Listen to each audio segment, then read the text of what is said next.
Peace, everybody. This is Voodoo Child Radio. You are now tuning in to a recording from the closing night of UGODS at Crow's Work Gallery in Oakland, California on July 25th.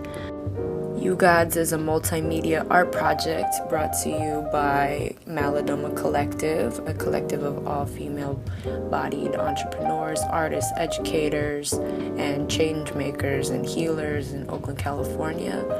UGODS is rooted in the exploration of various concepts of divinity with influences ranging from ancient indigenous cultures, analog minimalism, Afro-surrealism, and Black futurist movements. So like I said, this is a recording from the Artist Talk featuring the thoughts and philosophies of some of the artists in Malidoma Collective that put their hard work, blood and sweat and tears into creating UGODS. So let's tune in. Vibration rising. Thank you everyone for coming. This is UGODS. This is a collective show for Malidoma. My name is Sasha Kelly. I'm a co-founder of Malidoma Collective. Hi, I'm Charmaine Davis, or Queen's Delight. Oh, I'm probably hella loud. Yeah. Hi. And I'm the other co-founder of Malidoma. Thank you guys for coming through. We're closing out this show. Thanks to Crow's Work for having us here at this residency. It's been awesome and evolving and expansive. And so a little bit about Malidoma. We're an all women of color collective. We do all types of work. It's mostly healing work through either art, media, or just holistic health practitioners. All the work that we do, we try to focus in on our perspective because we don't feel like it's a common perspective that's projected out there a lot of times. And that's why we convene space to heal each other, get our confidence up to express ourselves in each of our mediums at quality level. And UGODS. Sasha, would you like to talk about UGODS and why it came about? Yeah. Hi. Hi. Okay. So the larger group of the collective has been together for about a year, and we've done a lot of different types of events through that time. One thing that stringed together was us exploring our experiences, our perspective, and just how we tap in. Tapping in is something we've been using on social media a lot, and something that we use just in common conversation. Just how do you tap in? Whether that be tapping into focus, tapping into your creative spirit, or tapping into divinity. So with that in mind, tapping into source became the underlying theme that strings together all of the pieces that you see in the exhibition. And for the last about year, we've been building the concept, working on bringing in different members of the community with our resources. So us having a residency at Crow's Work. We were funded by the Akinandi Foundation, who has wonderful posters in the other room that are for free. And yeah, the show has definitely been a wonderful experience for us to be able to internally explore what that means for us, but also to bring in community and for folks to see and experience it. With the show, we've also had different programs. So we collaborated with the Women's Creative Collective on a sister cipher, which was phenomenal. They do them twice a month, so definitely look out for them. They're really fun. They're hip-hop ciphers, freestyle, and it's to celebrate women's voices, so mostly the sisters of the queens. Yeah, and we also encourage the men to come too. That was like a wonderful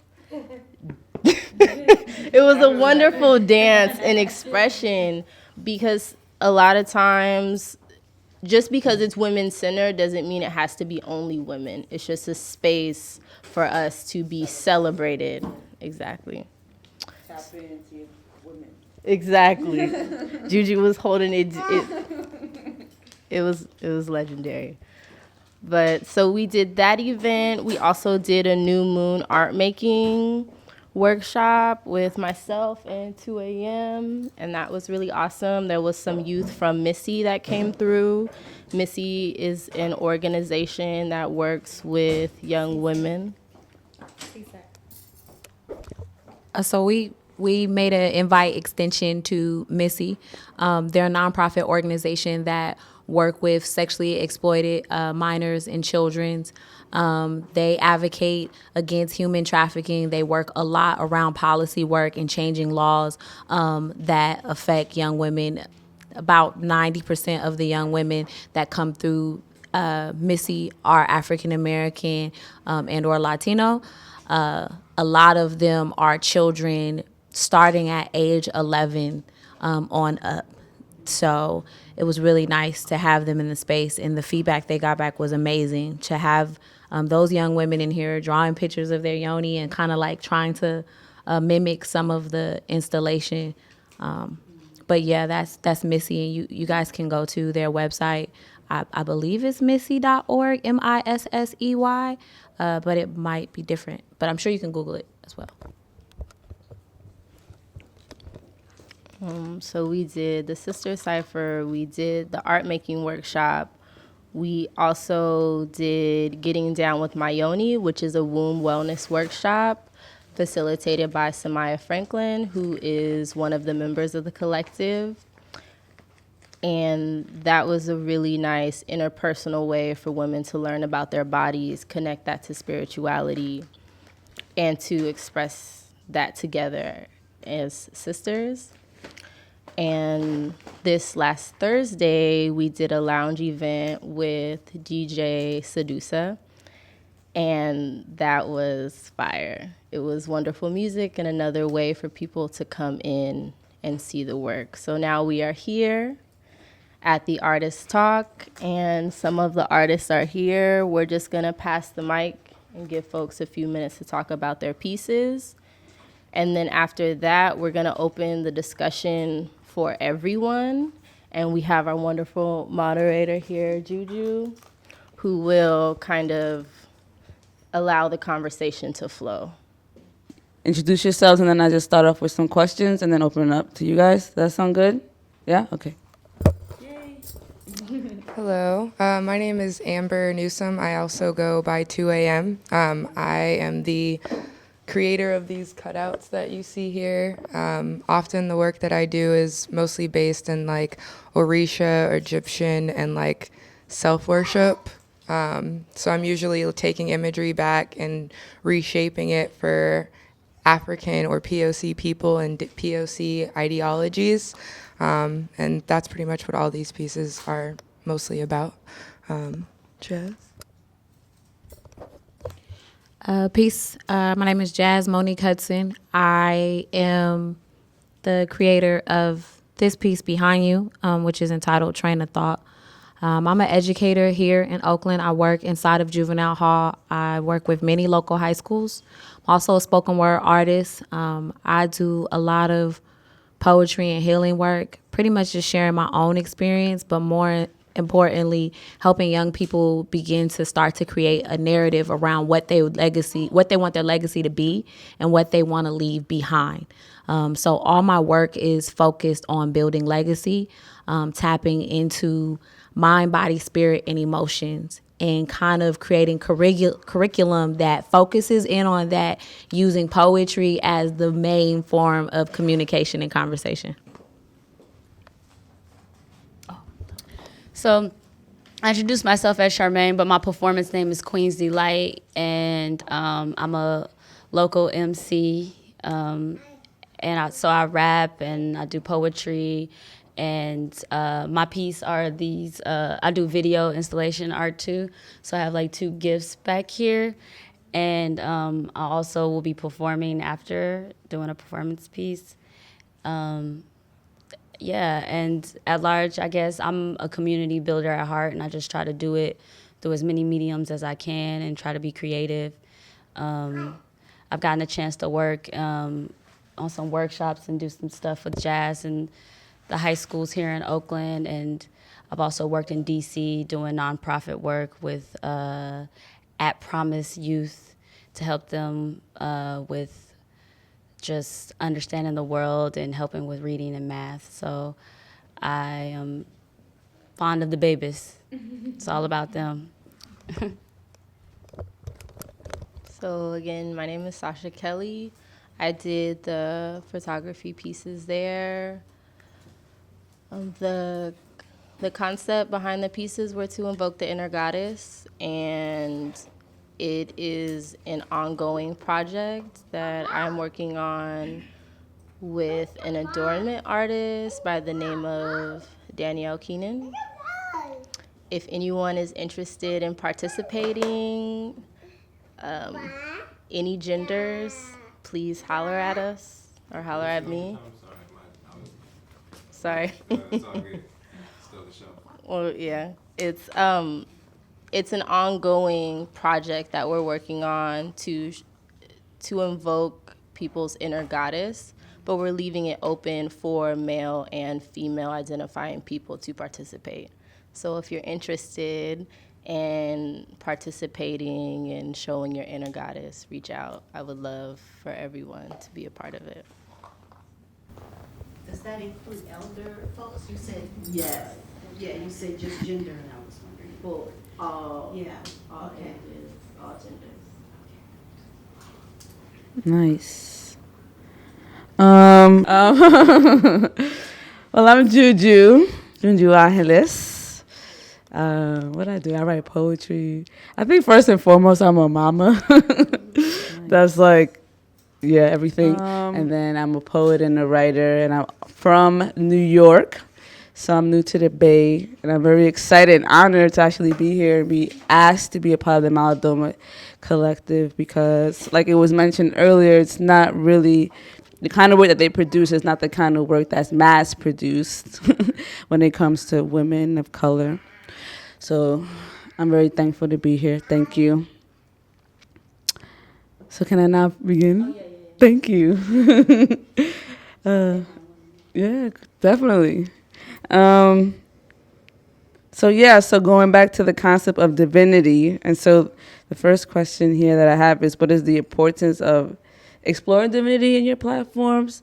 But I kind of want to ask you, what is divinity first? Because it's like, it can mean so many different things to so many different people. So what is this concept of divinity, and how does that show up in your work? Who would like to?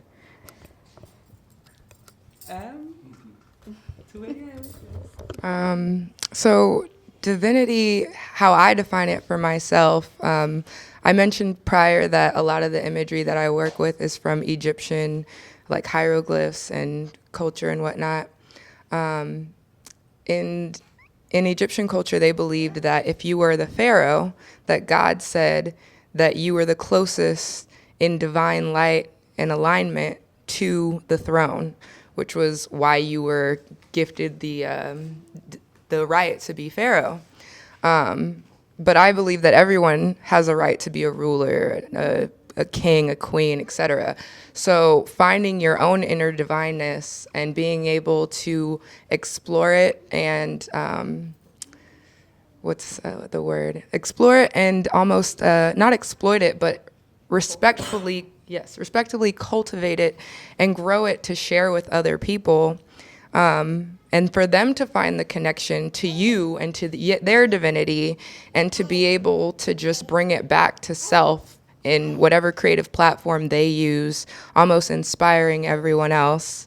That to me is divinity. And that's why it's important to express and explore it on all platforms.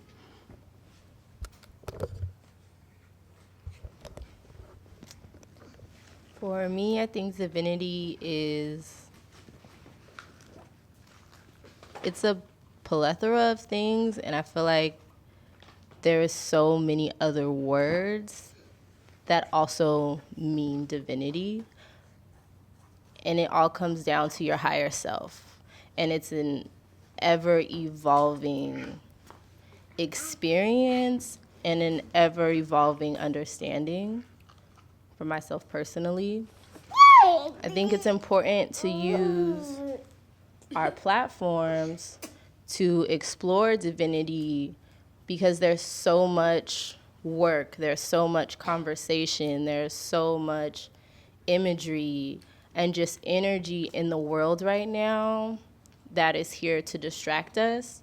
And I feel like if we're focusing on cultivating our higher selves, then we're really putting energy towards evolving as a people. And I think it's really important for us as young artists to begin to tap into that conversation. It's important for us to look at our elders, to learn what was, and for us to create opportunities for the younger people to learn. And that encompasses all platforms. I think for me, divinity is that creative source that's inside of all of us, and it's the truth of us, I feel, and it's like where we get to when we're meditating and we're reflecting on our existence, and it's pretty much what makes us special and unique in this world. I agree with Sasha. I think it's important for us to express that, especially right now with the violence that's been, put upon. I mean, it's historic in this country, but with the media being more expanded because everyone has, cell phones and they can record the violence, we're kind of witnessing it at a rapid rate. And I see on my timeline, Black bodies, and in particular, Black women bodies being torn down and broken down. So I think that it's important for us to counter that dialogue with, this is how we're evolving, growing, loving, supporting each other and celebrating each other.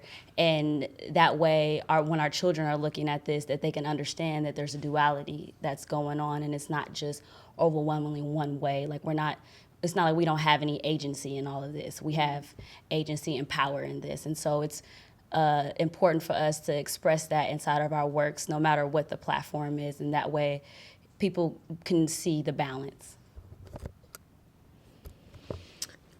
I don't have too much more to add to what they said. I really do agree with the piece that divinity talks about innate greatness. It touches and is connected to a lot of things, but at the source, I think divinity just talks about the innate greatness inside of us. And I really feel like everybody is born with a level of greatness. And we all tap into it and access it at different moments and points in our life.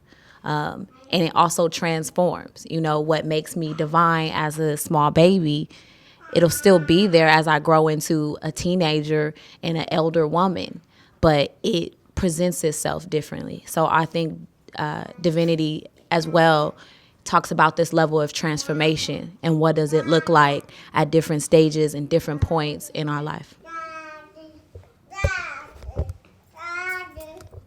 Thank you.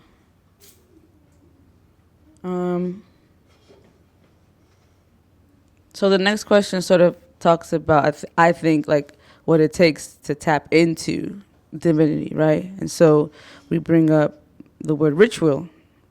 So how does ritual play a role in your life, right? And in your art making as well? Someone else want to go first? I think that's a good question, because ritual does play like we're creatures of habit.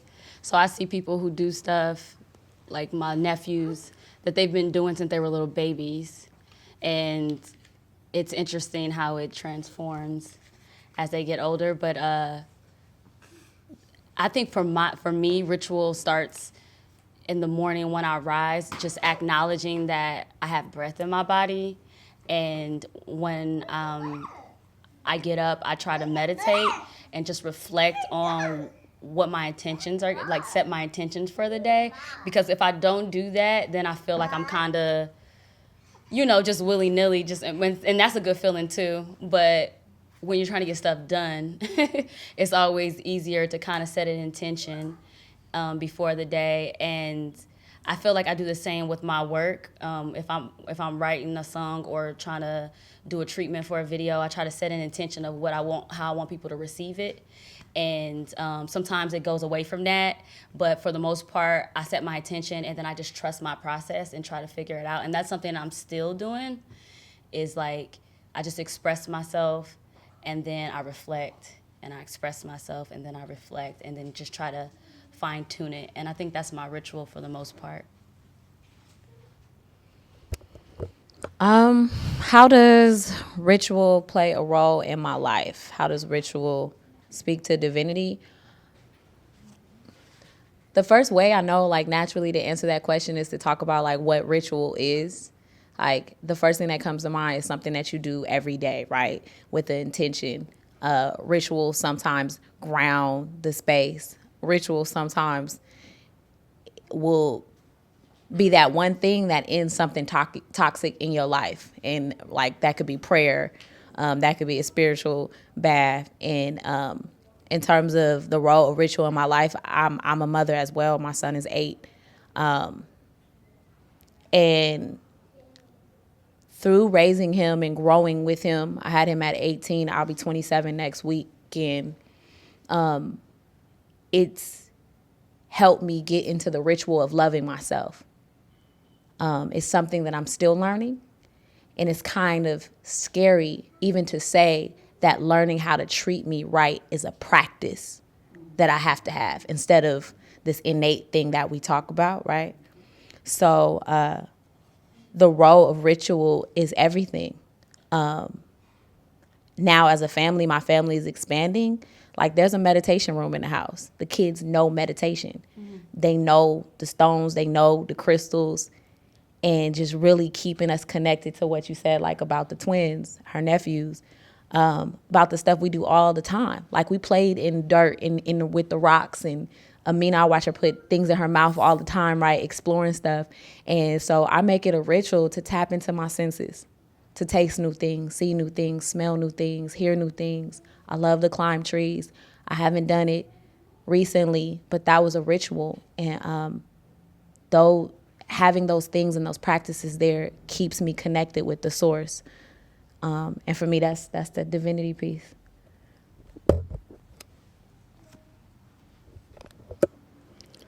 So, thinking about the idea of ritual and how it is attached, like, I have rituals in life and I have rituals in my work. And I think for me, I'm going to talk about the rituals of my work. I'm a muralist, an installation artist, an assemblage artist, an illustrator. I do a lot of different things. And I think the key thing that aligns all of them is silence. I don't usually play music. I don't usually have a lot of people around me when I'm creating. It's all about the self, the relationship to the work, and just feeling whatever it is that I'm feeling and getting it out on that canvas. A lot of the time, that silent time is the work that you're doing within self, whether it's getting over a breakup, whether it's, dealing with your daddy or mommy issues, whether it's just a long conversation that I have to have with myself in silence so that I can quiet my mind and listen to everything that everyone is going to be giving me so that I can be feeding myself to create that work. A lot of the time, if you don't do that ritual of quiet or going on a walk, picking flowers, going to the beach and getting seashells, yes, those are beautiful, fun things, but a lot of the time your ancestors are calling you to pick up that seashell. They're calling you to dry those flowers. They're calling you to have that ritual and engage so that you can create something that represents yourself as well as your past as a whole.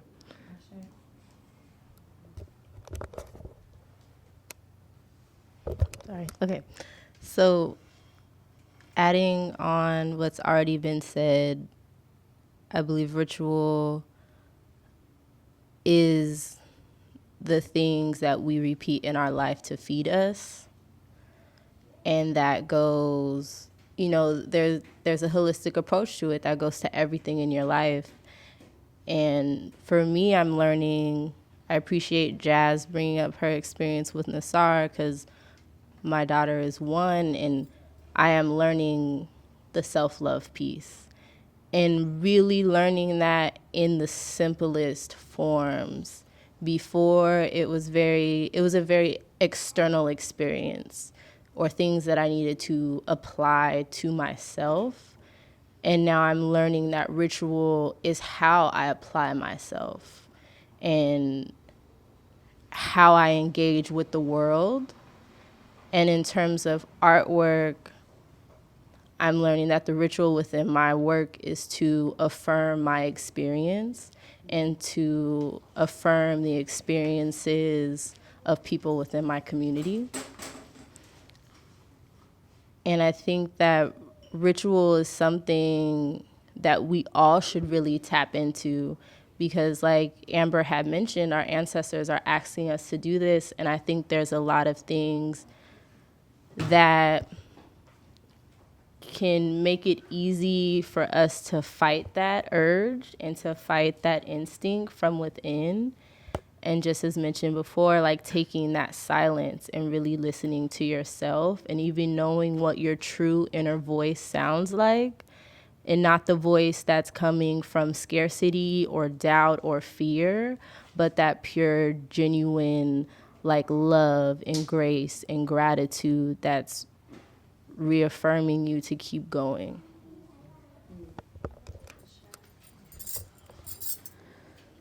So speaking of scarcity, doubt, and fear, and thinking about how those ideas are sort of like being perpetuated in our current story, like where we think about what's going on in the world and in the timeline. And I'm sort of curious, like how do you still, because sometimes this is interesting for me, because as a person who wants to tap into, like the secret and really like attracting experiences that affirm who I am and what I want, what I desire for myself and the world around me, right?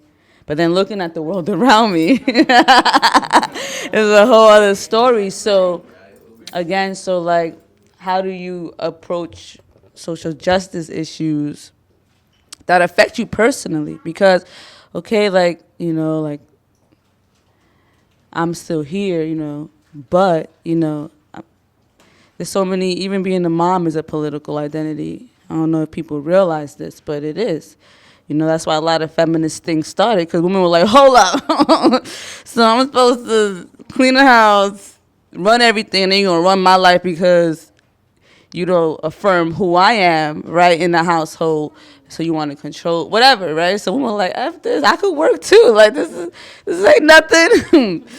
Right, so, all right, back to the question. So how does, how do you approach social justice in your work? I think social justice, it makes its way in inevitably, because within like loving myself and celebrating myself, I'm doing the same thing to my for my community, if that makes sense. So it's like, if I know that I'm told every day that I'm a bitch because I speak my mind, then in my rap, I might say something about that. I might speak to that point and say, you fear me because of my strong sense of purpose, And me saying that is like a chant, like a mantra, and it's something that is put out there to be the message to someone who feels just like me, who experiences that same thing. And so that's a social thing, that it's not just internal anymore. It's now affecting the world outside of me and the people that are around me. And even sometimes people who aren't around me, people who are across seas who just heard that message. And I think that it's important that we just express ourselves unapologetically, and what comes out is going to be our truth. And there's so many things that we've learned to accept because we've heard it over and over again. We've heard rhetoric. We've heard people, tell us, A, B, and C happens because of this, and this happens because of that, and this is just fact, and we've been taking it as fact from a certain perspective. And really what it was is that someone just decided to speak their mind, and then everybody else agreed with that. And it's like, well, if we just do the same thing, then that becomes a language that people identify and they know and they become familiar with, and then that is it becomes a norm. And so I feel like that's why it's important to incorporate social justice messages. Even though I made that because of my experience, I feel like it applies to Sandra Bland, and it applies to Assata Shakur. It applies to, our people, our ancestors, and it applies to our youth. That, if we're gonna speak our truth, we have to be boisterous, not afraid to be boisterous, but making sure that we're able to just express it, just the act of expressing it. Yeah. In hopes that it affect everybody. How do I approach social or incorporate social justice in my work? I like what you said, being a mother is a political identity. I never thought about it that way. Just in terms of my art and my spoken word, I used to kind of separate the two, and really get irritated at being put in a box of like, oh, she's a conscious poet. She makes revolutionary poetry. I really didn't know what that meant. Like, just by definition, consciousness always just spoke to being aware, but it didn't mean that you were aware of like positivity. You could be conscious on some negative stuff. Like, it's just being, it's just energy, like being awake, right?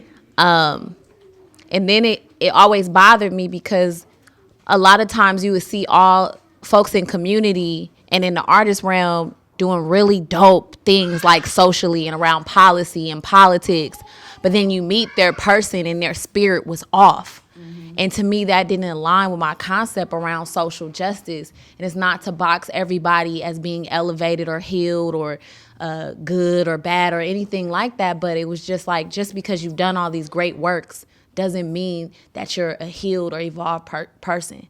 So I stepped back away from a lot of the art and focused in on myself and my son, and my whole life tagline is the most revolutionary thing I know how to do first is raise my son. The next piece is what comes from the heart reaches the heart. I live by that. And so if I'm always speaking from my heart, if I'm always speaking in my truth, everybody's not going to agree with it, but there's one person there that I know I can affect and I know I can change. And spoken word started for me coming through group homes, coming through foster homes, and writing as a way to keep myself alive. And some girl being like, now I feel like I can speak my truth. And so then I ventured into social justice and kind of tied the art into two. And I just got burnt out. Like, no lie, where I'm at right now in my life, it's kind of hard for me to hear about Sandra Bland. It's kind of hard for me to take on these issues as an artist, and I've just stepped out. I deactivated my Facebook for a month, and I beat myself up about it. Like, oh man, I ain't being down. I'm not on what's going on with the people. You're not being up on it. I'm not being up on it. But I think that's the purpose of art. When I created this piece, I thought about something that could stand alone. I thought about Octavia Butler, Parable of the Sword, and it's talking about these impacts that we make. That if I marched last year when the verdict on Trayvon Martin was happening, was that a year ago? 2 years ago. So if I marched 2 years on Trayvon Martin, is that march dead? Is that impact not still there? I was in Chicago. Is that impact not still there? And so really, to me, incorporating social justice in your work is really thinking about what our elders did, what our ancestors did. Some of that was just for in this moment. In this moment, we need a free breakfast program. I don't know if it's gonna change the state of schools forever. Everybody gonna get free lunch during the summertime, because that's where that came from, But I really am still trying to figure out what it means to be, hi, Keenan. What it means to have to intentionally include social justice in my work. But I feel like it is just because it is, because everything about me wants myself to be better. So in return, I can't stand for things that don't honor my people, honor folks, and love other folks. I don't know if that made sense. I'm having a conversation with you guys. Does that make sense? All right. Yeah. Okay. So I just want to acknowledge that two other Malidoma Collective members came in. So if you just want to introduce yourself and tell us a bit about yourself. I have to talk into this here. Yeah, record. For sure. Peace, I'm Jazz. My piece is this piece behind you guys with the 4 vaginas and then the blown up vagina. And it's just showing the folds and characteristics and different characteristics that vaginas have and people have, and the different colors and the volumes that the vagina speaks without speaking really. To me, they look like flowers. I prefer to have them upside down, but then I don't know. It was too much of a thought for me. Like I was going through too much with it, but is it like all on me right now? No. Go back to Jazz. You want to introduce yourself? Okay. Greetings, everybody. My name is Akine. This is my son, Oju. And I am happy to be here and see everybody's beautiful faces. Being a part of this show is a really awesome process. Including the divine part is pretty natural for me because I believe in knowledge of yourself for everyone is like a divine, that's like should be first. I wish that could just be taught in schools as like a regular thing, like, you know, brushing your teeth, like as easy as that. So I curated that side of the room because I've been working in fashion for going on almost 20 years. And for me, having knowledge of myself in even the way of I dress, being cautious of fabrics and adding stones and elements that can open up our minds and protect us are really, really important to me. So I share that with my sisters share that with me. So, yeah. Introduce yourself. Greetings, my name is Sumaya, or my nickname is Sumi, and introducing the piece. And I did an installation called the Yoni Temple, and it consists of portraits of people's yonis and a word wall of different things we call our yonis, and an altar honoring the divine feminine. Yeah. So, how are we on time? We good? Yeah, we're good, right? So the last question that we didn't get to finish answering was, how does this social justice show up in your work? And I think, Amber, you're about to answer? Do you still want to answer, or should? Okay, yeah. And then after that question, it's the last question. We're going to open it up to the audience. So ask questions or comment. So first, I just want to say that, like, all of the work that every one of these women that I'm surrounded with does is revolutionary. Like, it's a revolution for women, people of color in general, to be self-aware, to be conscious, to be doing this type of work. So the fact that we're doing it and putting it on display for our community, for the youth, for men, for women, for everyone, I think that alone is a revolutionary act. And it will trickle down. Secondly, myself, the work that I do, because I do so much different visual art, a lot of my mural work tends to be more political or socially and economically justiciable, if that's a word, justiciable. It's a word now. Yeah, it's a word. I made it a word. Made it up. But I do a lot of zines and comics, and a lot of them, like I have a zine that is focused on youth creating farms out of their backyard and planting and growing things. That's a revolutionary act because we live in a food desert. It's very hard for people of color to eat healthy. So just feeding that to the youth is, you know, a revolutionary thing. With that, I also have done several murals throughout the East Bay and San Francisco. I actually helped restore the San Francisco Women's Building, which is a building that is made for women and to empower women. There's nothing but women workers and rights activists that come in and out of there. So it's an honor for me to be able to be a part of a public art program that brings up the community of people around it just by creating imagery that people see on a day-to-day basis. So there.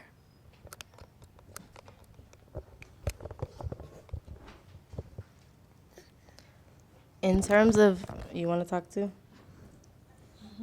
Okay. I don't know.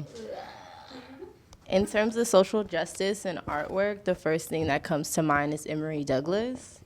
And he was a major influence in my work. In thinking about it now, I feel like his work so much informed the times. And also, like, us being in Oakland and having read a lot on the Panthers and even met elders that were a part of that movement, they were adding a piece to a lineage that was very much informed by the times. And I feel like they left. One second, mommy duties. You good? Yes. Say hello. Okay. They left a certain, like, a path, and they let us know, like, this is things that are happening. These are the hands that are controlling this and that. And I feel like now where we are, we don't have to reinvent the wheel. We don't have to keep having that same conversation, but we can use those conversations to inform what we're doing now. And I bring that into my work, that awareness, but also continuing it and, like, looking within myself and really using my work as a way to explore things that I'm going through interpersonally, and trusting that my inner truth within my work is going to connect to someone else's inner truth as a viewer or as a participant. And I think that while that might not be the conventional idea of what social justice is, I think it falls straight in line with it, because us being able to speak our truths and to affirm our existence is an act of justice. Yeah, sure. I really don't like speaking. Let me see. Well, my work is very, very definitely rooted in social justice work, especially studying to be a womb practitioner, and in lieu of what all, the war on the black womb, and, I'm like, or more in particular, I'm studying to be a midwife, and black women still have the highest rate of dying from giving birth in this country, and black babies are 2 or 3 times more likely to die before their first birthday in this country, and it's connected to the food desert, nutrition thing while they're pregnant, and they have babies that are too small. The racial, systemic racism definitely causes preterm labor and causes birth defects because of the food desert and the stress. It's just so complicated. So most of the vaginas on the wall that I took are of clients and of close friends. And of course, it's all very, very, very consensual. And it's mostly because I see that because of all of the social climate around just our bodies, and constantly being reminded this fallacy that we're not divine, that definitely rooted in trauma in our bodies, right? So particularly these people are for womb trauma. And that could look like sexual violence. That could look like constantly being catcalled. That could look like misogyny, patriarchy, limiting social movement, economic revenue, or being able to just move in a certain way and gain respect from just being who they are. All that stress, right, we deal with as women or people with vaginas, especially trans body people. There is trans body people on that wall and queer people on that wall, people of color, Black people. And so I feel like just showing that all the people who are reminded all the time that we're not divine, that we are divine, then that's just social justice right there, to me. And also because most people on the wall receive, it was always a ceremony when I took the picture. We always create sacred space, and a lot of us don't know how to create sacred space for our bodies, was not taught, or don't have time to. Essentially, we don't have the space to, we don't have the opportunity to. So I think just creating that space for social justice, creating the space to say, hey, maybe nobody ever told you before, but you are divine, you are powerful, you are beautiful, you are sacred. Your body, your temple is sacred, no matter if there's no grocery store in your neighborhood, so you have to eat, processed foods all the time, your temple is still sacred. I think that right there is, definitely social justice. Like Sasha said, maybe it's not conventionally seen how social justice is supposed to look, but it definitely is revolutionary. Yeah. You already know. You can give it back to Juju. I have to answer that question. Yeah. I mean, if you don't want to. You don't have to. You don't have to do anything but say what But we would like to know. With that work right there, it'll tie into everything she just said, like with these vaginas, these flowers, these tulips, whatever you want to call them. But my other work, I can definitely see as social justice. I do these profile images of men, and they are speaking to all Black men of any color, of any kind, and it's just saying like, you are divine. I know this is about females and everything, but those profiles are the only thing that I see that I create as a social justice thing that I never realized was social justice until being around these guys and them expressing to me like, this is a very revolutionary thing with you doing these images with these colorful young men, and it expressing to them and showing them that they are divine as well. Okay, here you go. Can I say one thing about Yomis? Do it. Because I love them.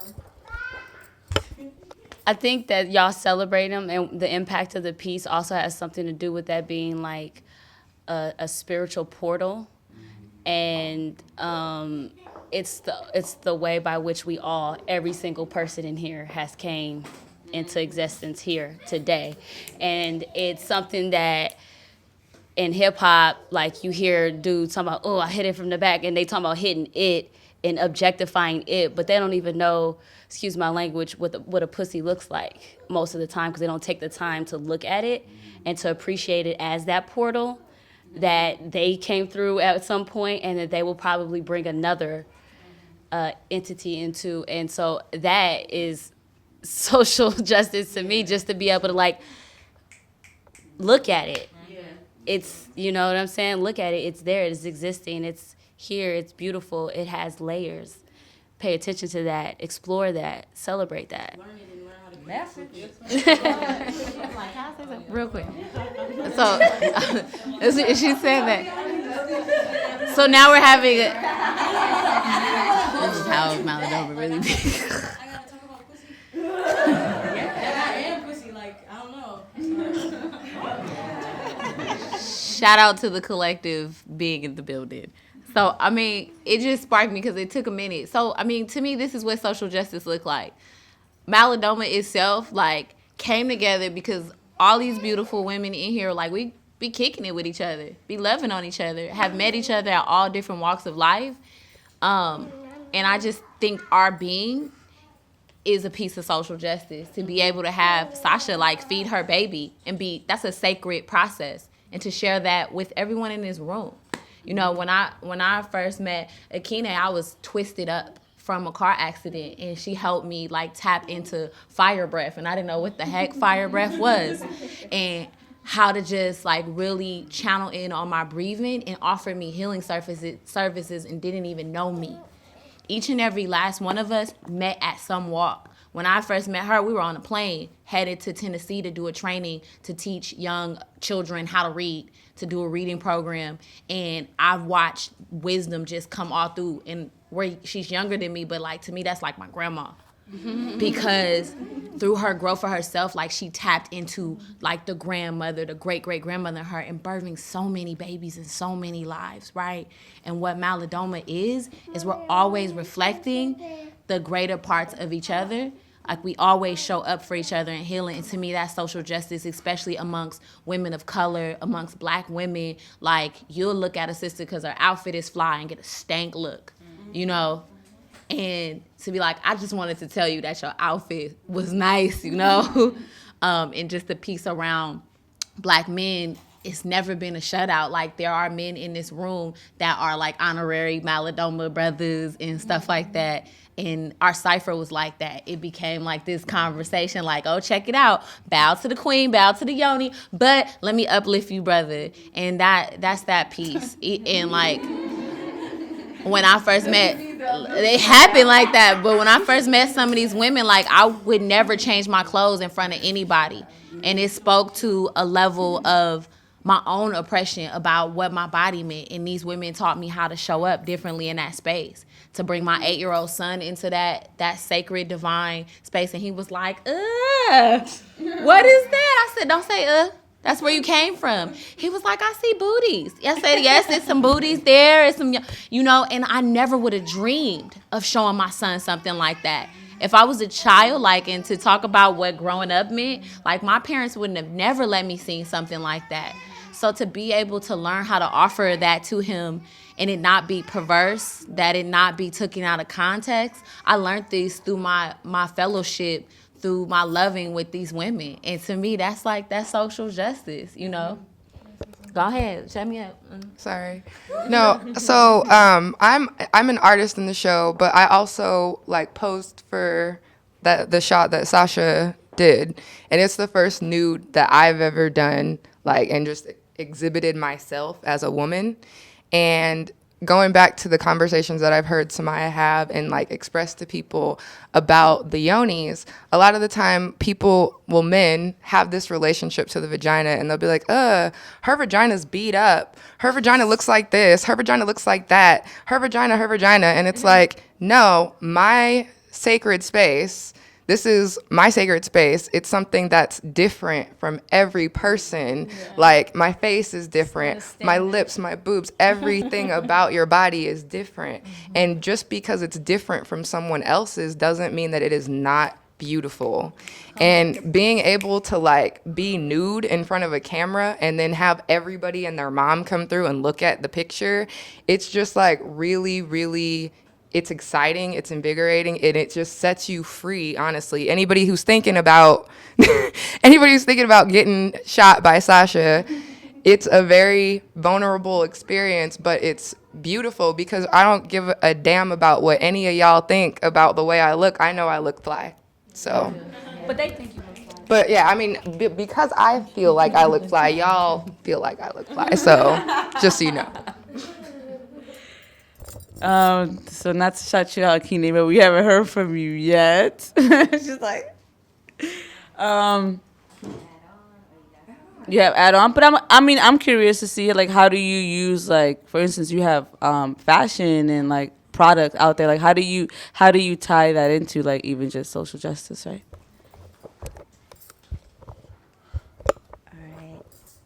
Again, I think it's just like a natural thing for me. Working for corporations before, I'm from Los Angeles originally, and then moving here, and I tried to get out of fashion, ended up a designer in San Francisco. And same thing still. Like, I think the energy in me, I believe we're all vessels.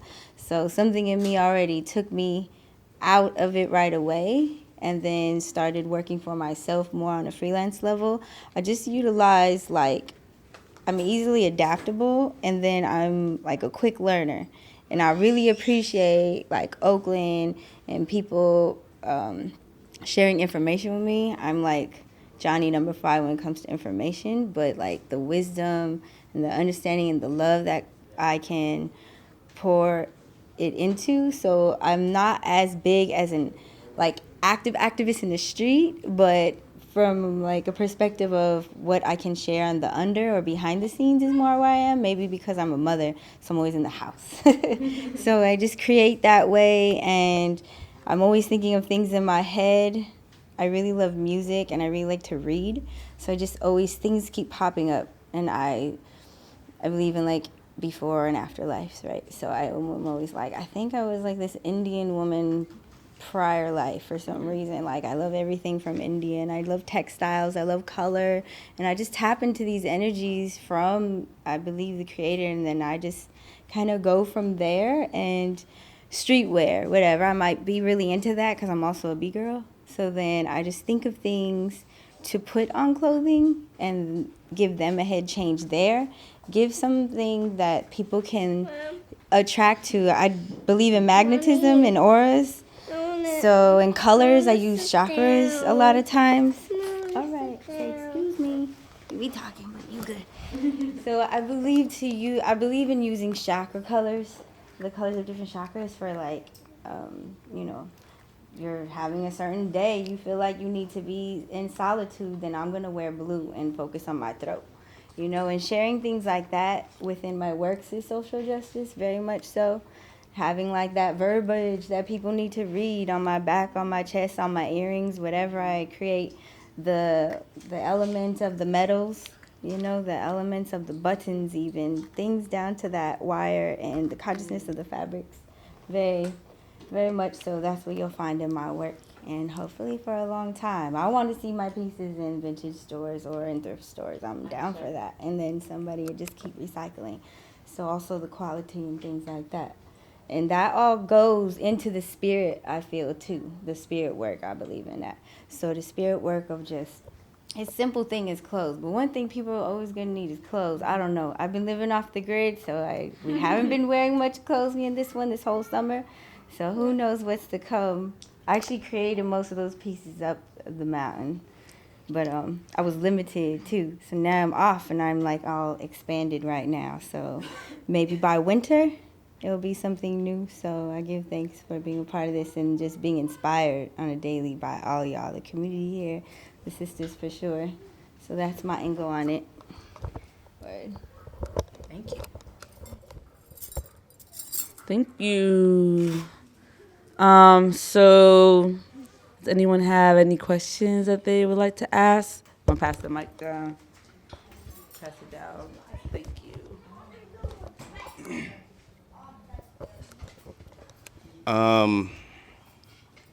How you guys doing? My name is Bonk. First of all, I just wanted to say that I've been watching the Malidoma Collective for maybe, I don't know, like a little bit less than a year. And for me, it's been very inspiring to see you all. And for me, what's been the most inspiring aspect of seeing you guys progress and go through Shop Matters and all these other different Yoni workshops, and I've just seen the transformation personally, firsthand, you know, with my lady right there. And,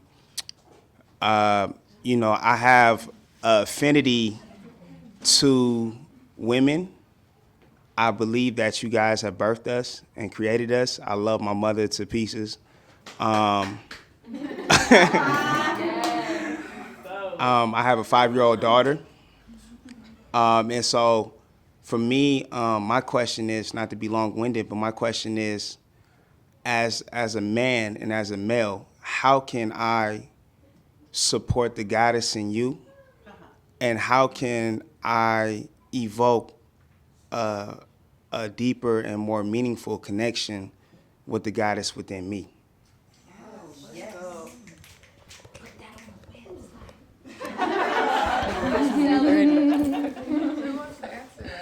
I'll try.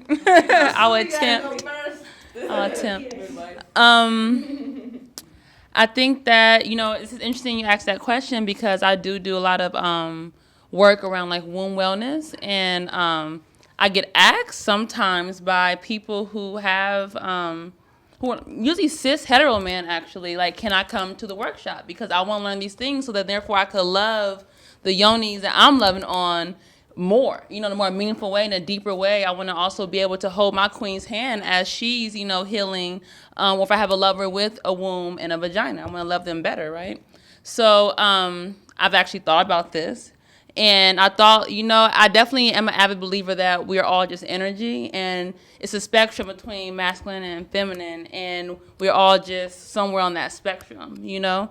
And I think that I think that it's awesome to tap into certain rituals and certain ceremonial elements that are supposed to preserve. You know, at least in this society, we made it so, like, you know, that dichotomy between male and female be more reserved for females to just do those rituals. You know, so to create a yoni altar, like I tell all my sisters to, like, yeah, you should do that too.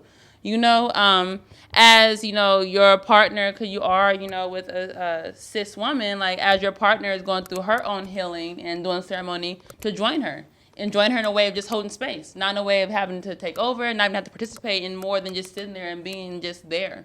Saying, I'm just here for you. So as you take your beautiful goddess bath, just know I'm here. And when you get out, I could massage you all over with your beautiful, you know, warming oil that, you know, we use warming oils, warming oil. And it's just, but I'm just saying, right, it's a beautiful way to tap into the goddess within you, because then you are honoring the goddess in her, which is going to honor the goddess in you.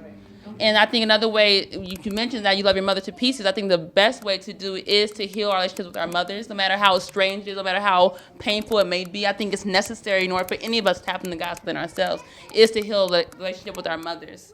That can be very complicated. I have a lot of compassion. You know, that's like the big part. I think that's a big part of the work that I do is healing relations with our mother and our fathers. And I think that it's a beautiful first step, and it brings up a lot of stuff for all of us, and it's a beautiful way to just, like you said, tap into the goddess within you.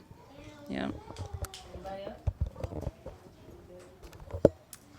I just want to say, I've seen you, and just seeing you and your relationship with Jez, I feel like you've already, like, mastered support, which is so important. Like, the fact that you come to her art shows and your family is there, and it's in, like, that your children are able to go into the Yoni temple and have these conversations. Like, your daughter will have a relationship with herself and her inner goddess already.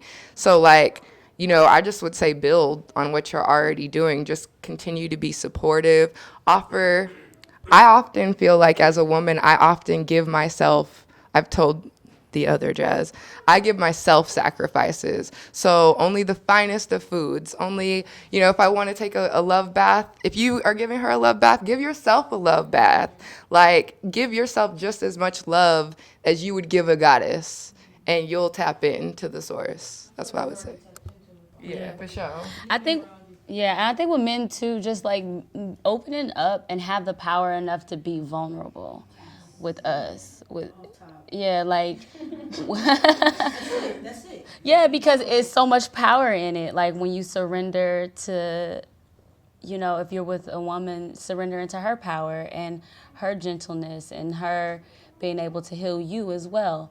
Like, that's definitely, I mean, I've seen it with my partner, tap into his inner goddess and femininity, and like just embracing that is a part of you too. Though you were born with certain different equipment, it doesn't mean that, you know, you don't need your back rubbed. It don't mean that you don't need your foot rubbed or your neck kissed and reminded that you all good too. And just being able to be open and receive that, I think, is a good way. Any other questions?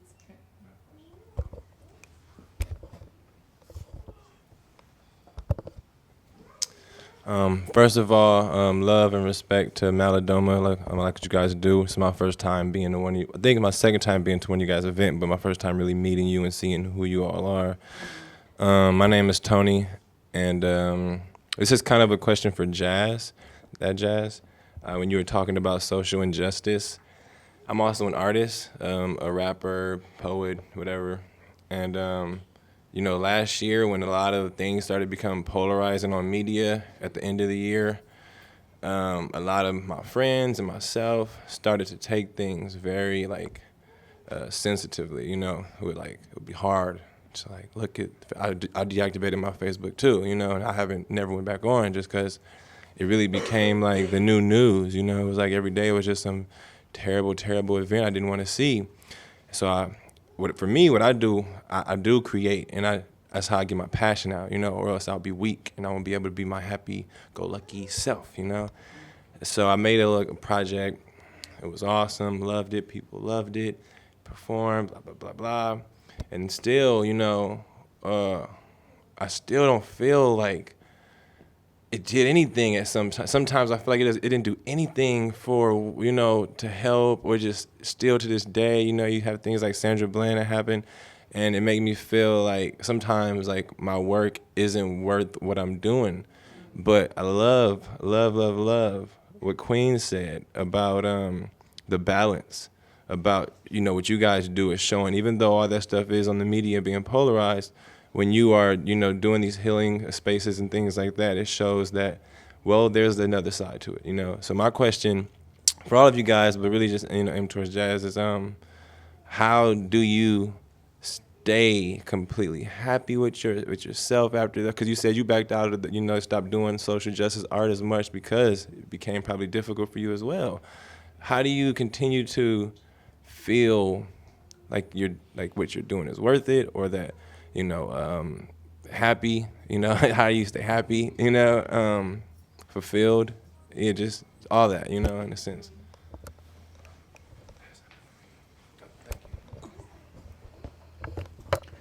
What's your name? Tony. Okay. First off, thank you, Tony. The first thing that came to mind when you were speaking is something that I tell my students, is to learn to love yourself where you're at. So some of my mentees, they'll make a mistake, or they'll be going through something and they'll like shame themselves, or they'll go away from me. When my mentees are doing something that they feel like I wouldn't be happy about, I don't hear from them. And I'm like, she probably, you know, doing X, Y, Z. And then they show up right before everything is about to fall apart. And I say to them, it's okay to show up to me right when you're in the midst of the, I say when you with the shit, pretty much. That's what I say, like right when you with that. Because this process of growth is learning to love yourself right where you're at, no matter where you are. And something I said when I talked about my son is that I'm still learning how to love myself. And in my art is loving it right where it's at. And a quote came to me today. It said that birth is life's most dramatic response. Dramatic solution. No, birth is life's most dramatic solution to death. There we go. Birth is life's most dramatic solution to death. And what that made me think of is I'm getting married in April. And everybody's like, oh, you gonna have another kid? I'm like, no. And because of everything I see on Facebook, I'm like, why would I want to bring another life into this world? It scares me to have a black boy who asks me questions like, Mommy, are you sure the same thing that happened to Oscar Grant won't happen to me? How do you know? And in that, in my artwork, what came to me is that, and what friends have told me too, is that if I don't bring the spirits like my son or Mina, or like us, the spirits like the folks in this room, into this world, then imagine if we didn't exist. It'll be a whole bunch of that stuff happening. And I keep reminding myself that even if I don't see the immediate impact, that I am the balance and the solution to the ills in this world. That everything about me and these children and my work is divinely unique. It's the medicine. And so I have to push myself to believe in my own medicine. And I navigate from it is because this sister sitting in the back came to, on her phone, she came to our vision board session. And we sitting in our car and she got hit by a car, like in a matter of seconds. And I'm so blessed to see you in this space, sis, because she flew at least 5 feet. At least 5 feet. And that could have been her life, like right there in that second. And I didn't know her other than seeing her that day in the space. I was like, yo, I follow you. And I jumped in her car and drove her car and followed her to the hospital. And she sent me a text message saying thank you. And I was telling Amber this, that I don't really know what my work does until I see somebody like, yeah, man, I heard this poem you did 6 years ago. And man, it changed my life. You know? And in your art, just keep reminding yourself of the intention that you did it for. The moment I got on the stage and I stopped worrying about if I was going to get a 9.9 or who was going to receive my work and just did it. with the same intention of when I was just in my room to myself, that's when it started meaning so much more. So for your work, it's so necessary for you to keep creating that space. And if in that moment you need to shut off Facebook and that's your thing, then love yourself right there. If you need to reactivate it because you just dropped this new album and folks need to know about the album, then tap those resources and then deactivate it when you feel like. And it's really just walking in that we are all humans on a spiritual journey. And I learned how to love the human side of me, and I learned how to honor my spiritual journey. Yeah? Sure. Any other questions?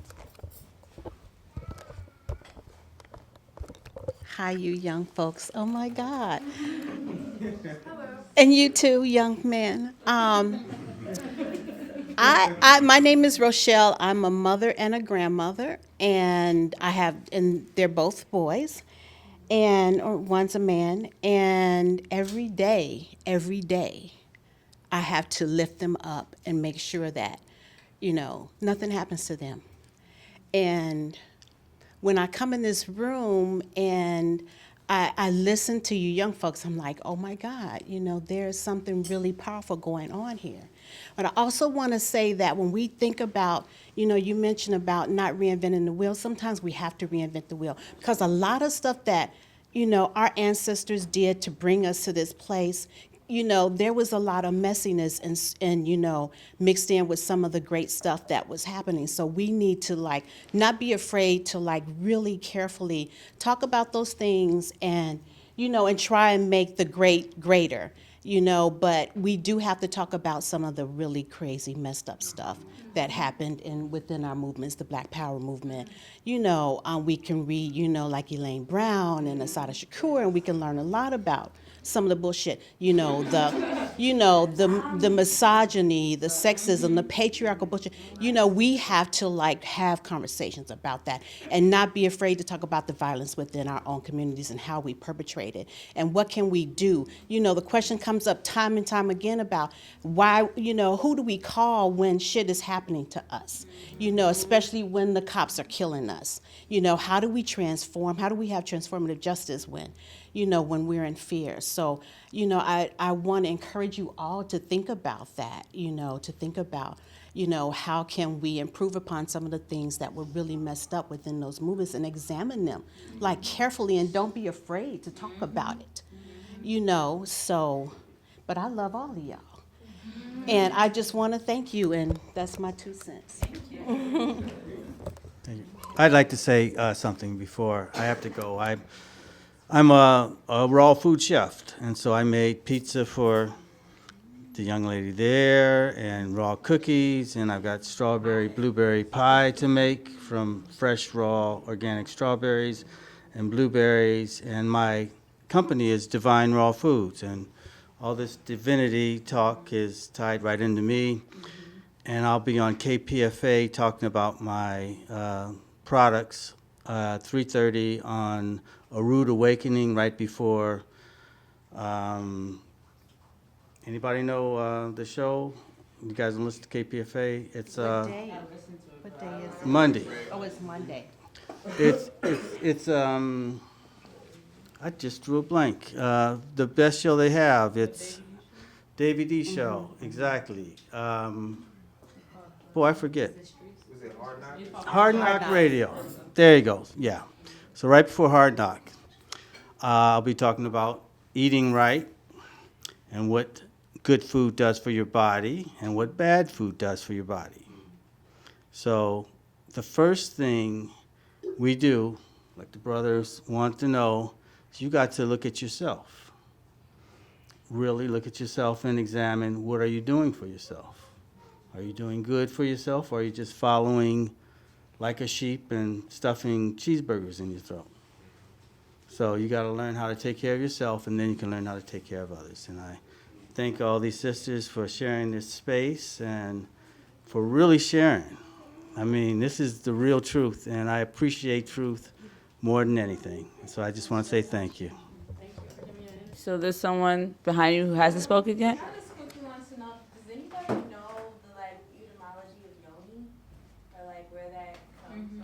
What is the etymology of yoni? Yeah, it's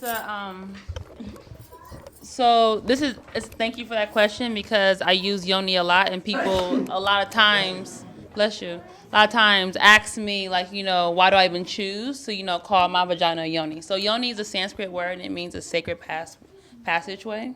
In a simple translation, we know that things don't translate. They don't always grasp exactly what it's meant for that culture usually. But I think that speaks to it. When I've asked my friends who do know Sanskrit, they think that translation also captures like the essence of what that word is supposed to mean.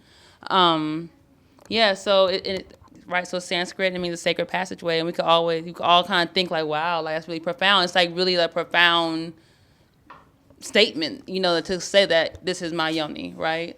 My sacred passageway. Yeah. But then, of course, you call anything you want to call it. I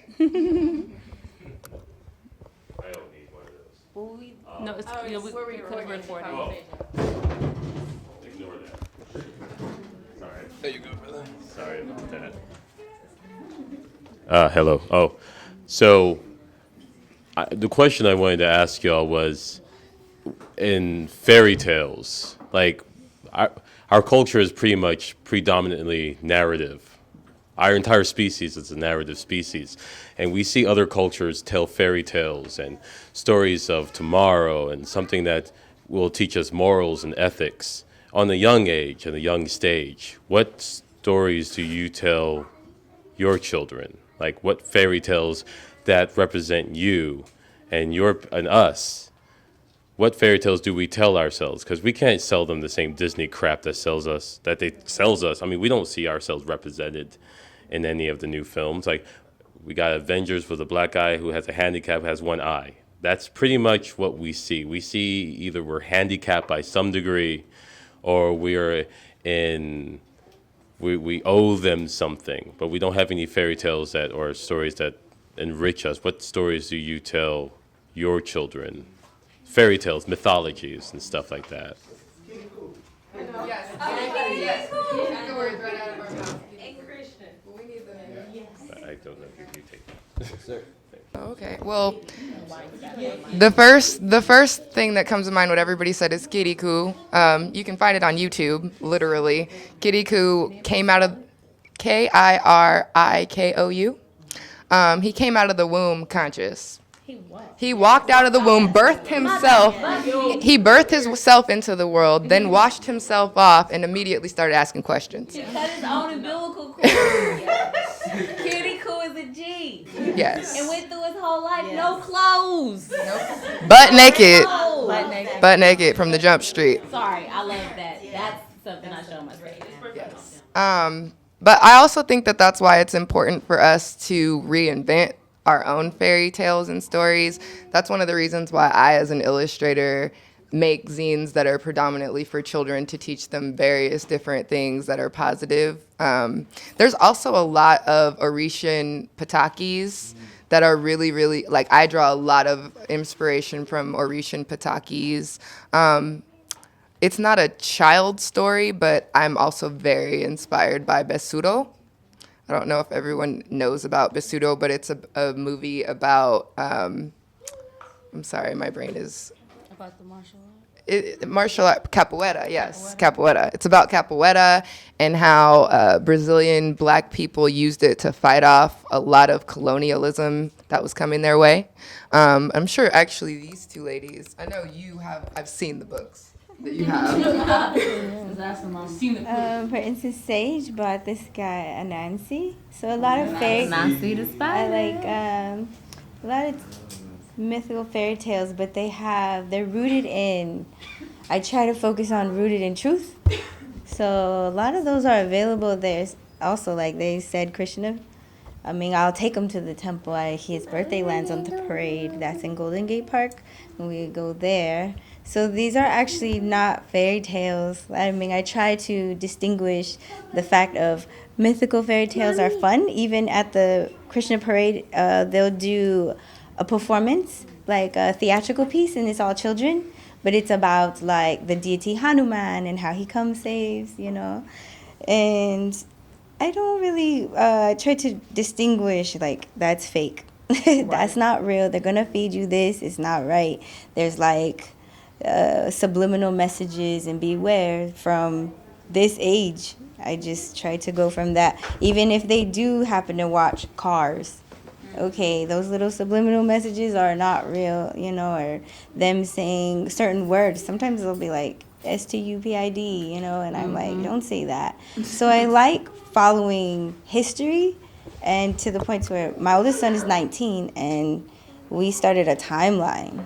Like, we have it. We definitely jump around, but we have a timeline to where it's like, if we talk about something that we're like, that's from the timeline, just a history of like original people is like, I would say focus on that, because they stripped it away so hard from people. You know, I'm indigenous, so I'm big on like Hiawatha and, you know, the real Pocahontas story and different tribes, and focusing on that. And yeah, I would just say follow your heart and go with truth for children, definitely. That would be it. I know Amber has talked about, you know, developing her color books. There's great a bookstore that's a pop-up at Berkeley Flea Market. She has amazing children books. I'll try to get that.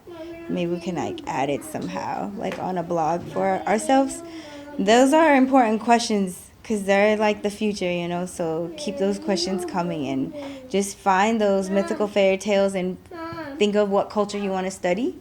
And there's so many out there other than Disney, for sure. Yes, Papa.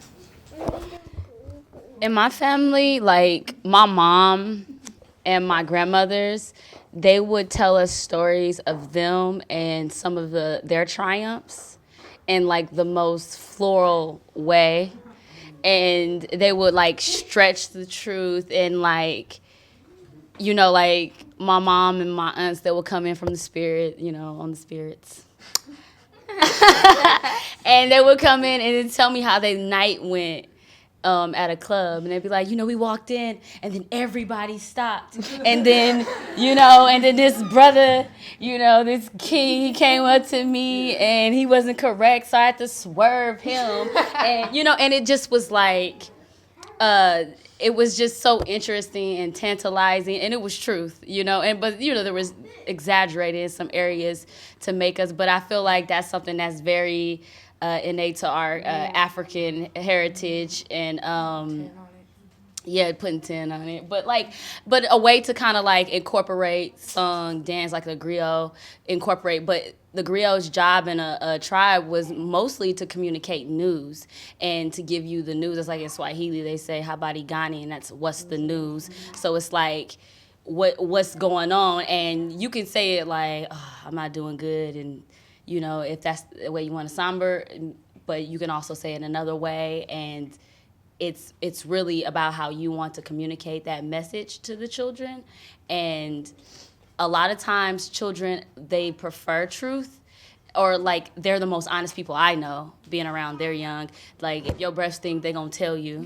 You know, they're not gonna hide from the truth. They're very direct. So it's like, I think that like, even in the stories that we tell them, like being conscientious of like how to navigate what part of it is just extraordinary in order to get their minds into it, and what part of it is the message that you actually want them to kind of carry away after that. Any other questions?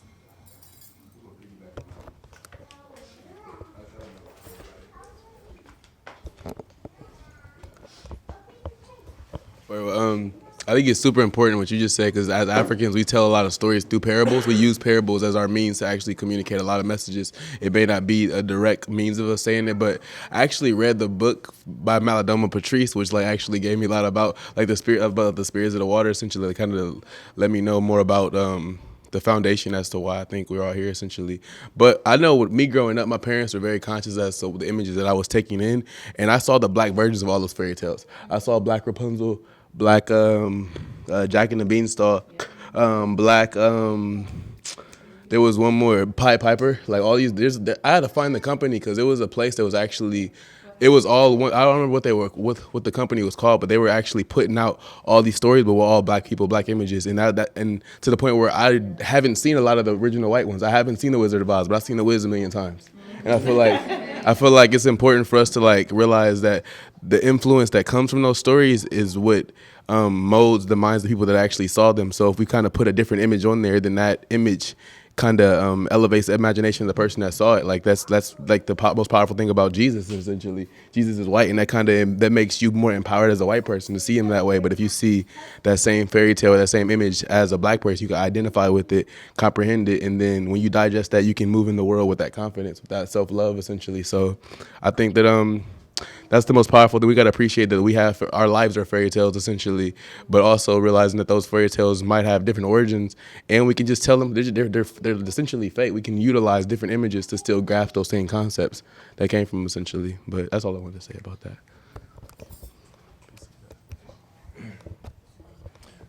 Is it cool to ask a question? Yeah, I just want to add one thing. I think too, to what I hear people saying, but nobody said it like blatantly. Change the language that we use with our children and that we use with each other. Like fairy tale, it alludes to something that is not real, something that's not obtainable, but it speaks to this thing around magic, right? And I think magic is real.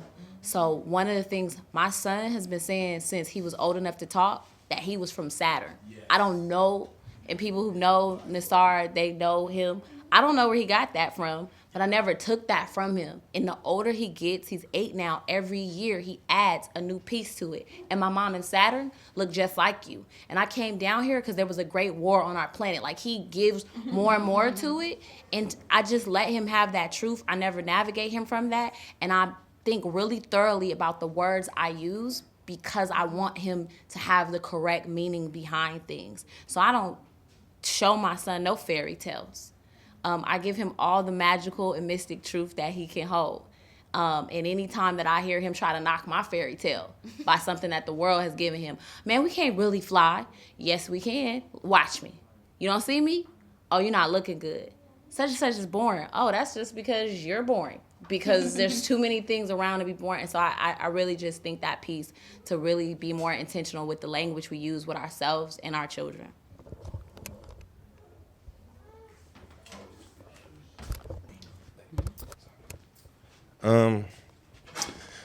So yeah, one thing I really like about you guys is the unity. For me, that's like what I'm all about. You know, it's about bringing people together. It's about unity. I don't care if you're black, white, tall, short, ugly, whatever, you know, like I really love to bring people together. And coming from LA, being born and raised in Los Angeles, I've been in the Bay for about 1.5 years now. I see a lot more unity within women out here. And I don't know if that's just a LA thing or like an American thing, because that's how society paints it, you know? Women have to be against each other. There's only one woman allowed in everything. There's only, you know what I'm saying? Like Nicki Minaj, all praise be, she's a dope MC, but you're not gonna see 20 dope female MCs in the game, and I don't understand why. And on a day-to-day basis, walking around, I also see women bash each other and hate on each other and be jealous of each other. And, you know, it may go, I'm not to say men don't do it as well, because we do, but like you said, women are much more outspoken. You know, like you might say some shit because you speak in your mind, and they might call you a bitch or whatever, but then that's how we gonna see it. But I appreciate that women speak their mind so much, but at the same time, how do we take that and use that power to unite women instead of, because yes, there are a blessed few of us who are conscious and who are innately want to unite, you know what I'm saying? But the masses are not like that, you know? And how do we use our power to help motivate women to be more before I hate on you, how can I love you? You know, how can I see love in you before I see jealousy, and, you know, something like that. So that's just for everybody. I feel like this might be a little cliche, but you gotta be the change you want to see in the world. Like, off top. For me, I gotta love myself to love everybody else. It's that simple. Yeah, it's definitely a topic, of course, that we touch on or talk about. Being an all-woman collective, all women of color, you know, Akine mentioned it. I think Felix mentioned it earlier, just how revolutionary that is. And we definitely Malidoma means to friend, a stranger, or a friend, right? No, to friend, a stranger, or enemy. There we go. And that's the whole idea, right? That all of us are like in the same caliber, technically, like, as far as like a certain scene or a certain like, goal that we all kind of have, certain common vision, collective vision. And like we could all be competitors. Or we could all just say, why not all come together so then we all could, like, succeed, because our empire would be so much bigger if we all came together opposed to try and create little, like, compounds. We could have one huge empire. And I think that it just took that, like Jazz said, like, you have to be the change. So, like, we all kind of know that. People kind of know that, right? But, okay, we're just going to do it. We're just going to exercise that. We're just going to do it. Like, we're just going to come together. Instead of being enemies, instead of funking, we're going to just, come together. And even if I don't really like you that much, I'm going to learn how to like you because you're my sister. And I'm going to learn how to love you because you're my sister. Because you're going to be a reflection of myself. Exactly. So, and going... A lot of this projection. Yeah, and, like, going through that... No. And going through, like, it's not always beautiful, I mean, it's always beautiful, technically, but, like, going through that, like, the fire of that as well, it is like a laboring, this is my mind, always around birth, but it's like a laboring birthing process, where those contractions come really strong, and it cannot seem so beautiful in that moment, but you have that child at the end of it, and it's that moment triumphs everything when you see your child's face, and it's all worth it, and nothing's in vain, so that's definitely kind of like how we work as a collective, and it's very, very rare, too, and we understand that as well, that it's rare to have successful, for longevity, all women coming together with very common, goals and being very clear about those goals and sticking to those goals. And genuinely loving on each other and supporting each other. And I can't front, when I first became a part of Malidoma, just being from Philly and being from a small city where everybody is on each other back like that, it's a trust issue. You got to learn how to trust yourself to trust everybody, though. It's just a trust thing. Like, damn, what are they thinking about me? Don't worry about what they're thinking about you. Bring your part to the table, and then we all gonna rock. And it's that simple.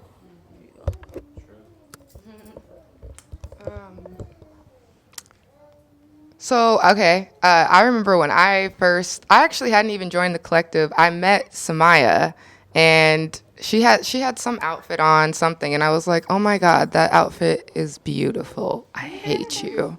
And I said it in a loving way, like, oh, I hate you. You look so damn good in that outfit. And she was like, thank you, but you don't have to hate me. That sounds the whole hairdresser, everything. Exactly, because even if I did hate her, like, which I didn't, it's more so like Smaya's a very beautiful woman and she has a lot to offer the world. But that's not hating on the fact that I'm a very beautiful woman and I have a lot to offer the world too.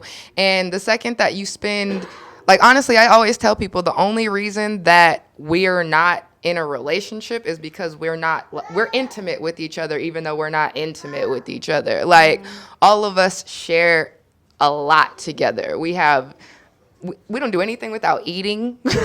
Like, we go on retreats. Like, we literally dig in and spend time and talk about everything together. So it's like just being able to come from a place that's really vulnerable and open and genuine, and not be fearful of that place where someone's gonna be like judging you or hating on you because you're different. Like, we're all different. Like, we came together because we were all different, but we had a commonality. So just knowing that that's what brought us together is powerful enough to keep us together. I think what's really important too when women are working together is that, like, honoring your history with dealing with women group, like understanding that sometimes jealousy and envy can come in, but then letting it pass. And like, that's not gonna replicate itself again today, because I'm gonna actively have a part in redirecting that narrative into something else we wanna see. And we've seen that enough. We've seen beefs, we see Little Kim and Foxy Brown, we've seen that, and we haven't seen, a lot of women just deciding to move collectively, and we want to try something different. It really is a social experiment. Me and Sasha, we were initially helping out a all-male collective, and we were building with them, and we were like, dang, like we're building with y'all, but y'all over here really confused, and y'all gotta really do some self-work, and in that we know that we're not being honored. So we had to step back and heal each other from that experience. And once we were doing that, we were producing excellent work. And we were like, wouldn't it be tight if we was doing this with because we would do art shows under Malidoma, and we would incorporate different artists, all these women, and then we'll be like inviting them. Then we noticed that we just kept building with the same, having the same synergy with these same 13 women. So we invited everybody we thought was going to be dope. Of course it didn't work out that everybody was ready to build on that level, and that was fine because everybody's process is different, and we respected that, we honored that, and we left it open to when you're ready to build again, let us know, but it is a commitment to showing up for each other, and it is a commitment to hearing someone out even if it's uncomfortable. It is a commitment to looking at my ugly ways and my envious ways and my jealous ways, and to be able to transform that energy and redirect it into putting something out that is going to reflect unity. And it's a process, and it's a choice every day. It can go either way any day. It ain't like we ain't never had experiences where we felt pressure and we felt like we were gonna burst from all the eyes and the voices and the commentary. But at the same time, when the end product is like this, I was in New York when this came about. I just send my stuff in. I had no idea. I came to tears when I came in here, and it's in part because I know every single woman's struggle. When y'all see us walking around, y'all might think we one way got it all together, but trust me, we all are, dealing with some shit. We all are dealing with some stuff, and we're all respecting people exactly where they are. And when people be like, I don't want to do it because we do what you can. No pressure. Just show up, Just show up. Because when you don't show up, that's the worst thing. You're not really benefiting us. They're not benefiting y'all, and they definitely not benefiting those seeds if their voice isn't included. So we just open up the space, convene space for that. Mm-hmm. Thank you. So we're gonna go ahead and close this part out because I'm gonna do a little bit of a performance, but feel free.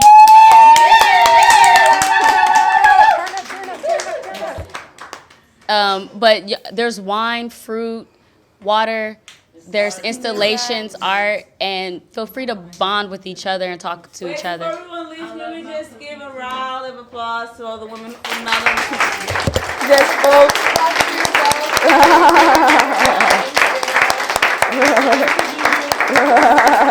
You're welcome, Jazz. And also, like we mentioned that we are always doing certain women. Let's give a round of applause for Juju for coming through and Thank you. It was so easy. Y'all was just talking. I was like, yes, keep If you guys want to talking. donate or support in any way financially, we have a PayPal that you can do that too, and you can send it as a gift. It's Malidoma Productions at gmail.com, and we also have a website that you guys can follow up with that. Also, we want to thank Jasmine. This is her gallery. Crowsworth is her space.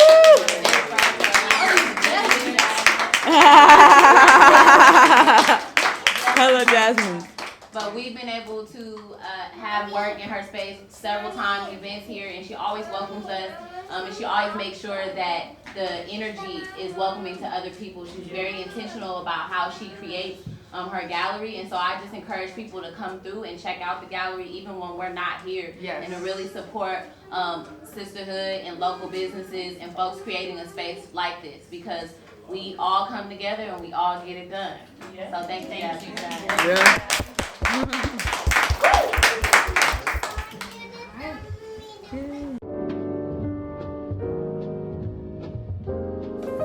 Okay, beautiful people, thank you once again for tuning in to the recording from the closing and artist talk of UGODS, brought to you by Malidoma Collective.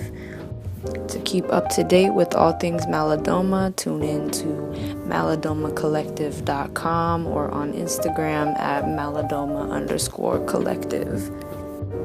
And if you like what you heard and contribute your 2 cents, check us out at voodoo.com/blog. That's VEUXDO.com/blog. We're also on Instagram at Voodoo Child. And for those who don't know, Voodoo Child creates films and wearable art to document and reflect the voices and narratives of people of color as resilient celestial beings of light and carriers of the funk. So if you with POC and believe we got the juice, come check us out. Much love.